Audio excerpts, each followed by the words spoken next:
देखो गीतिका, एक होता है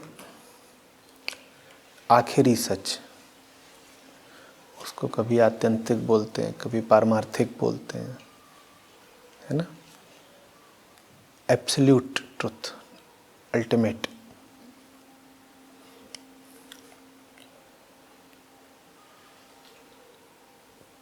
खबर होनी चाहिए कि वैसा कुछ है, पर उसकी बस खबर ही मिलेगी, उसको जान नहीं पाओगे, वैसे हो नहीं जाओगे। मैंने अगर कभी कह दिया या तुमने उपनिषदों में पढ़ लिया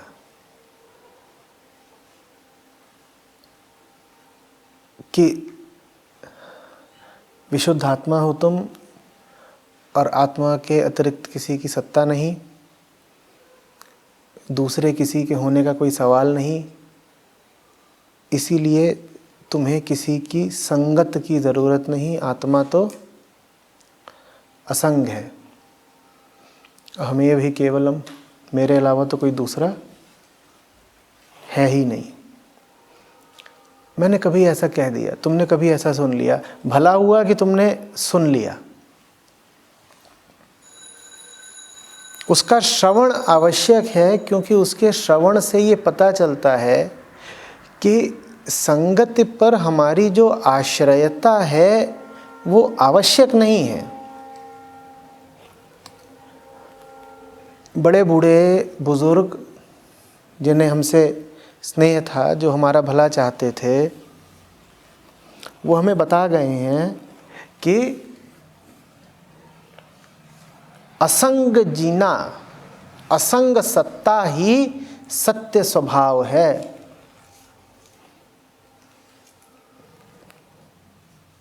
ये बात तुमने सुन ली, ये बात तुम्हारे कानों में पड़ गई। इसके कानों में पड़ने का महत्व है, लेकिन ये बात तुम्हारे कानों में पड़ गई, इसका मतलब ये नहीं है कि तुम इस सत्य में प्रतिष्ठित हो गए, कि ये सत्य तुम्हारी जिंदगी बन गया। बन नहीं जाएगा। मैं जो बात बोल रहा हूँ थोड़ी सी महीन है, वो सुनने में थोड़ी सी विरोधाभासी लगेगी, तो गौर से समझना। हम जिंदगी बिता रहे हैं जिसमें हम किसी की संगति पर आश्रित होते हैं। हमें हाथों में पकड़ने को कुछ चाहिए। हम चाय पी रहे हैं तो हमारी आरजू होती है कि सामने कोई बैठा हो और एक की जगह 2 प्याले हों, होती है ना। ये आंखें आसमान की ओर भी देखती हैं तो आसमान में भी खोजती हैं कि कुछ हो। खाली आसमान भी इनको नहीं सुहाता, वहाँ भी कहती हैं चांद हो, तारा हो, कोई पंछी हो, है ना। मन को कोई विषय चाहिए, शरीर को कोई वस्तु चाहिए। मन विषय की तलाश में रहता है, कुछ सोच सकूं। शरीर वस्तु की तलाश में रहता है, कुछ छू सकूं। आंखें दृश्य की तलाश में है, कान ध्वनि की तलाश में है ना। यहाँ तक कि तुम्हारी मांसपेशियां भी किसी तरह की चुनौती, किसी तरह के वजन, किसी बोझ की तलाश में है। उनको नहीं मिलता तो सूखने लग जाती हैं।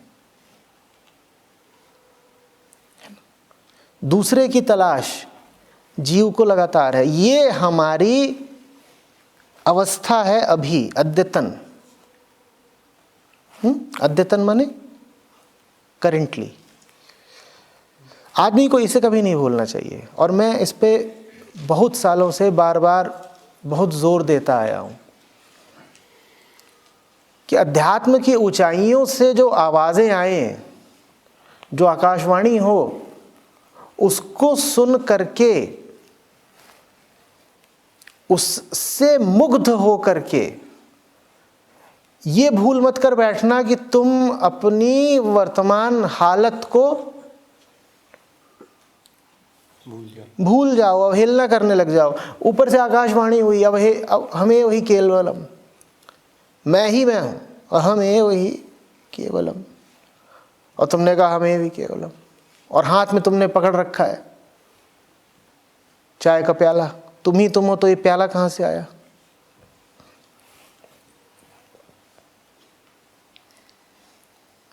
ऊपर से उतर गई बात, तत्त्वमसि। और तुमने कहा ठीक, बहुत ऊंची बात है, और बात सुनने में तो बहुत सुंदर है, बहुत ऊंची है, परम सत्य है, कोई संदेह नहीं। लेकिन तत्त्वमसि सुन के या अहम ब्रह्मास्मि सुन के तुमने इस बात की बिल्कुल उपेक्षा कर दी कि तुम कभी पति होके जी रहे हो, कभी पत्नी होके जी रहे हो, कभी कर्मचारी होके जी रहे हो, कभी कुछ और। तुमने कह दिया मैं तो ब्रह्म हूं, मैं ब्रह्म हूं। इस बात की पुष्टि उपनिषदों ने करी है, ये बात झूठ तो नहीं हो सकती, मैं तो ब्रह्म हूं। और ये बात झूठ बिल्कुल नहीं है। पर मत भूलो कि वो बात आकाशों से आ रही है और तुम जमीन के बाशिंदे हो।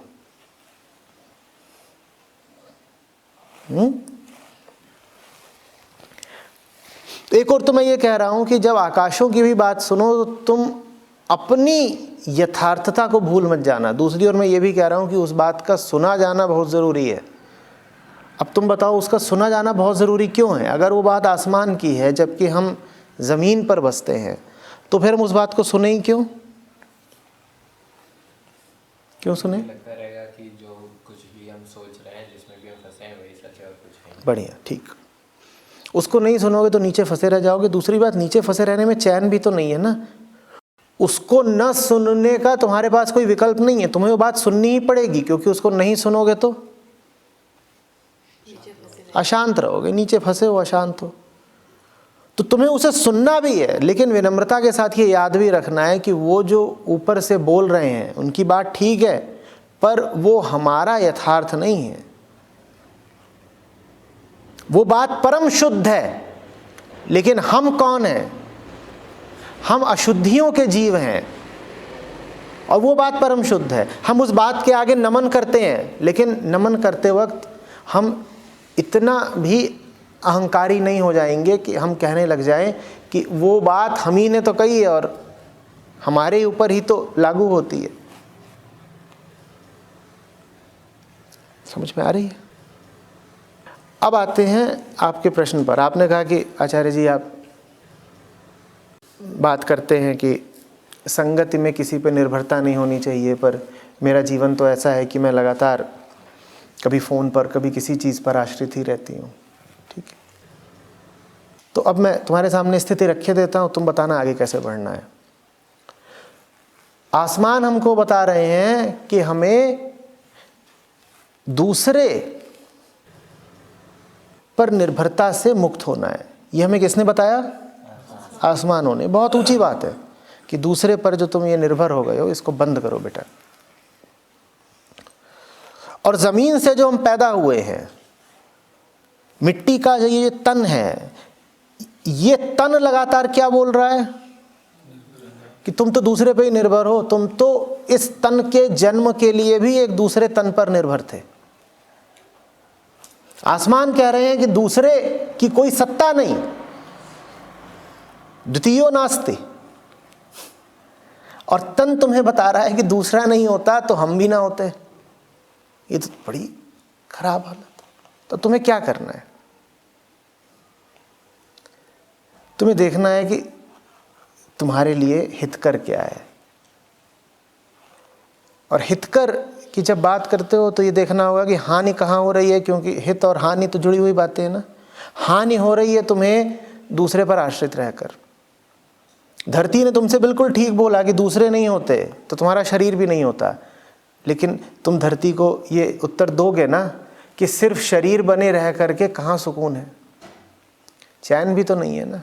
माता, आपकी बात बिल्कुल ठीक है, दूसरे ना होते तो ये शरीर नहीं होता, लेकिन दूसरों पर लगातार अवलंबित रह करके सुकून कहाँ है बताओ। तो अब क्या करें? एक और तो ये बात कि दूसरे चाहिए ही चाहिए, वो मजबूरी है, शरीर की मजबूरी है, जीव की मजबूरी है, व्यक्तित्व की मजबूरी है कि दूसरे चाहिए ही चाहिए।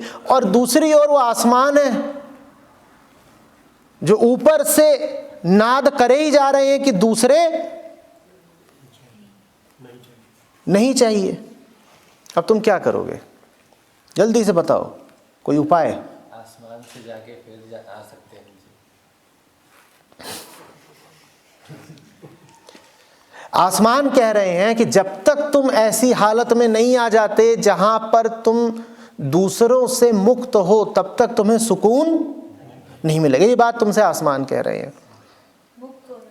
हाँ, और जमीन का यथार्थ ये है कि तुम्हें दूसरा चाहिए ही चाहिए। तो अब तुम क्या करोगे? हमें ये भी तो देखना चाहिए कि मैं भी तो एक दूसरा ही है। हमें ये देखना सब कुछ देख लो, सब देखने के बाद भी बात यह है कि दूसरा तो चाहिए। हमें ये देखना होगा क्या हमें चाहिए। आगे बढ़ो। अगर हम ये देखें क्या हमें चाहिए तो हम कहीं ना कहीं उससे छुटकारा पाने की भी कोशिश करेंगे। और इसको सरल रखो, उतना घुमाओ नहीं। दूसरा बस चाहिए। विचार क्यों आते हैं? विचार आपकी अनुमति लेके तो नहीं आते ना। विचार इस प्रश्न के उत्तर के बाद तो नहीं आते ना कि विचार क्यों आए। जब विचार उमड़ घुमड़ भी रहे हैं उस वक्त उनसे कह दो कि क्यों आए हो, तो क्या लौट जाते हैं? तो जब बात जीव की होती है और जीव की वृत्तियों की होती है तब ये क्यों वाला प्रश्न काम आता ही नहीं। सवाल बढ़िया है कि भाई दूसरे की संगत क्यों चाहिए, पर अब चाहिए तो चाहिए। जैसे एक छोटा बच्चा, वो माँ को पकड़े हुए है, माँ उसको समझा रही है, देखो बेटा तुझे माँ क्यों चाहिए। उसे तुम समझा लो बहुत बौद्धिक रूप से, बिल्कुल समझा लो, क्या उससे हाँ करवा लो, उसकी सहमति ले लो कि पक्का है ना कि तुझे अभी माँ नहीं चाहिए घंटे भर के लिए। हाँ लग रही है बात। और इतना कह के आगे बढ़ो, पीछे फिर पकड़ लेगा। अब सर धुनते बैठे रहो कि इतना तो इसको समझा लिया, ये फिर भी इसको चाहिए तो चाहिए। यही तो वृत्ति है। वृत्ति अंधी होती है, प्रेम नहीं अंधा होता। वृत्ति अंधी होती है। वो क्या, क्यों, किस लिए इत्यादि प्रश्न समझती ही नहीं है। अब उसको कभी तलब उठी है किसी भी चीज की, चाहे चाय की उठी हो, घूमने की उठी हो, तमाम तरह के इंद्रियगत सुखों की उठी हो, उस वक्त ये क्यों वाला प्रश्न काम आता है क्या? आता है क्या? बिल्कुल नहीं आता ना। तो क्यों की बात ही नहीं। तो हम तो जमीन पर हैं और जमीन पर फंसे हुए हैं, हमें दूसरा चाहिए। अब इस मुद्दे पर कोई बहस नहीं हो सकती क्योंकि बहस से मुद्दा सुलझेगा नहीं। दूसरा हमें चाहिए, लेकिन यहीं पर हम रुक भी नहीं सकते क्योंकि अगर तुम यहां पर रुके तो वो ऊपर वाला खफा होता है जो कहता है दूसरा नहीं चलेगा। हमारे दरबार में दो का होना गुनाह है, सिर्फ अस्वीकार्य नहीं है, गुनाह ही है। वहां तो बस एक, और नीचे दो नहीं 2000। अब क्या करना है बोलो? मैं तुमसे ये बोलूं कि एक झटके में इन सब 2000 को त्याग दो, तो मैं तो बोल के निकल जाऊंगा, तुम फंसे रह जाओगे। तुम कहोगे आचार्य जी ने बड़ी अच्छी सलाह दी। क्या सलाह दी? कि बेटा ये जितने हैं सबको त्याग दो, क्योंकि उसके दरबार में तो एक ही चलता है, तो जमीन पे सब त्याग दो। ठीक, बढ़िया बात बोली आचार्य जी, तालियां। उससे तुम्हें मिल कुछ नहीं जानना है। अगर सच्ची श्रद्धा हो तो तब भी मिल सकता है।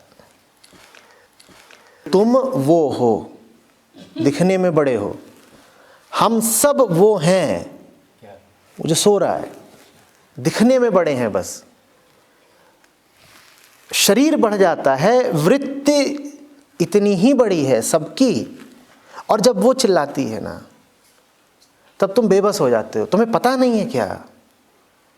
भीतर से जब वृत्ति चिल्लाती है तो बेबस हो जाते हो कि नहीं हो जाते हो तिवारी जी?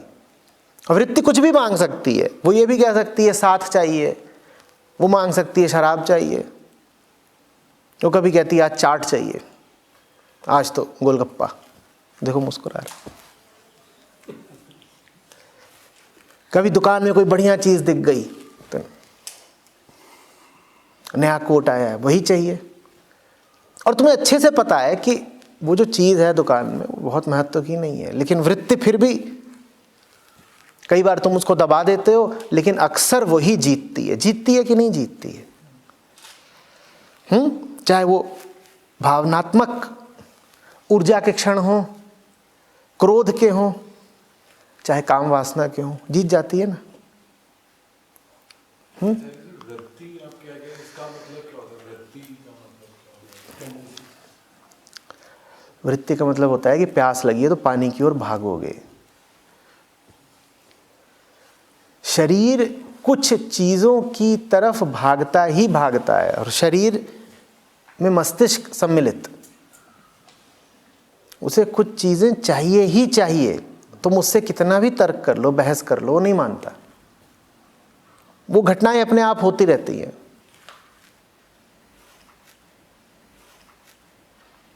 हम जिस स्तर पे होते हैं हमें वो चाहिए होता है।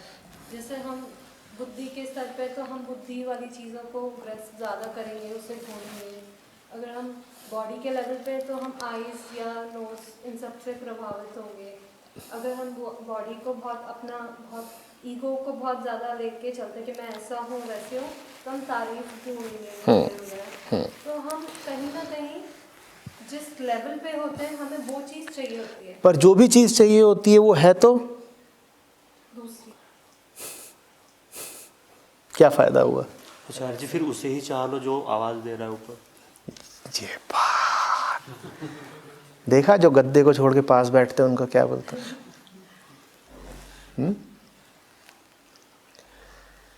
तो जमीन का तकाजा ये है कि दूसरा तो चाहिए, और ऊपर की बात यह है कि दो के साथ बात बनेगी नहीं। तो जमीन पर फिर क्या किया जाए? जमीन पे फिर मनीष वाला प्लान लगाया जाए। मनीष वाली योजना समझ में आई? क्या है योजना? दूसरा तो चाहिए ही, तो किसी ऐसे को क्यों ना चाह लें जो ऊपर ही पहुंचा दे। नीचे की शर्त भी पूरी हो जाएगी और ऊपर वाले की आज्ञा भी। फिर जमीन पर भी काम चल जाएगा और आसमान भी नाराज नहीं होगा। फिर आसमान कहेगा दूसरा क्यों? तो आसमान को कहना अरे दूसरा नहीं हुआ, तुझ तक कैसे आएंगे? तो आसमान कहेगा ठीक। और जमीन ने तो शर्त रखी दी थी कि एक से काम चलेगा नहीं, जीव पैदा हुए, और जीव पैदा होने का मतलब ये कम से कम दो, जीव और संसार।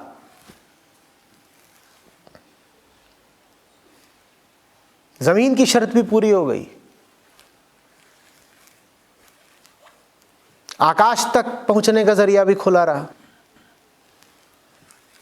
संगति करनी ही है तो संगति में यही शर्त रखा करो, वो साथ हो जो साथ से आजाद कर दे।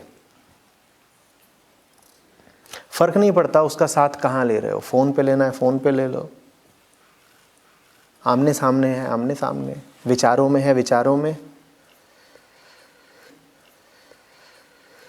आदमी तो कई तलों पर है ना, दैहिक भी कई तल होते हैं, विचार, भावनाएं, स्थूल मांस मज्जा। जिस तल पर संगति करनी है कर लो, लेकिन हर तल पर शर्त एक ही रखना। क्या शर्त? जिसका साथ कर रहा हूं, जिसका साथ ले रही हूं, उसका साथ मुझे साथ से आजाद करेगा या मुझे और ज्यादा साथ की गिरफ्त में बांधेगा। चाहे वो वस्तु हो, कोई वस्तु है जो तुम्हें बहुत प्यारी हो गई है, ये वस्तु, तो जब इस वस्तु से बड़ा मोह हो जाए तो पूछो, इसका मोह मुझे मेरे बंधनों से मुक्ति दिला रहा है या और बंधनों में फंसा रहा है? अगर ये तुमको तुम्हारे बंधनों से मुक्ति दिलाता हो तो इसको न सिर्फ साथ रखना बल्कि इसको पूजना, और अगर ये एक और बंधन बन जाता हो तो कहना भग हट। इसी तरीके से व्यक्ति जिसकी संगत में हो वो क्या कर रहा है? तुम्हारे बंधन काट रहा है, तुम्हारे बंधन बढ़ा रहा है। विचार, ज्ञान, भाव भी जिस भाव के साथ हो, भाव की भी तो संगत करते हो, जिस भाव के साथ हो उस भाव का प्रभाव क्या है तुम पर। जिन विचारों को समर्थन दे रहे हो वो विचार तुम्हारी समस्याओं को सुलझा देंगे या वो विचार खुद एक समस्या बन जाएंगे। तुम्हें दिखता हो कि विचार तुम्हारी समस्या सुलझा रहे हैं वाकई, तो विचारों में और डूब जाना, और तुम्हें दिखाई दे कि विचारों से समस्याएं सुलझ रही नहीं हैं, विचार खुद एक बोझ हैं, तो कहना हटो। संगति में बुराई नहीं है, तुम्हें संगति चाहिए क्योंकि तुम धरती के बाशिंदे हो। इस गुरूर में न रह जाना कि हम तो नित्य शुद्ध आत्मा हैं, हमें संगति की ज़रूरत ही नहीं। तुम्हें संगति चाहिए, तुम बस ये आजमा लो कि वो संगति तुम्हारे लिए ठीक है या नहीं है।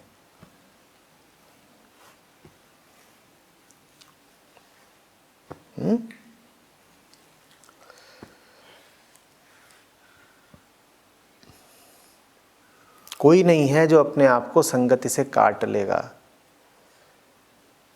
कहीं भी जाओगे तो तुम्हारे पाँव के नीचे तो पृथ्वी ही है ना, संगति बची कि नहीं बची।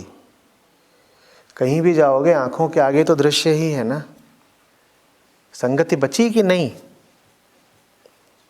तन पर तो कपड़े ही है ना, तो संगति है कि नहीं। चलो कपड़े नहीं है, खाल तो है, संगति है कि नहीं।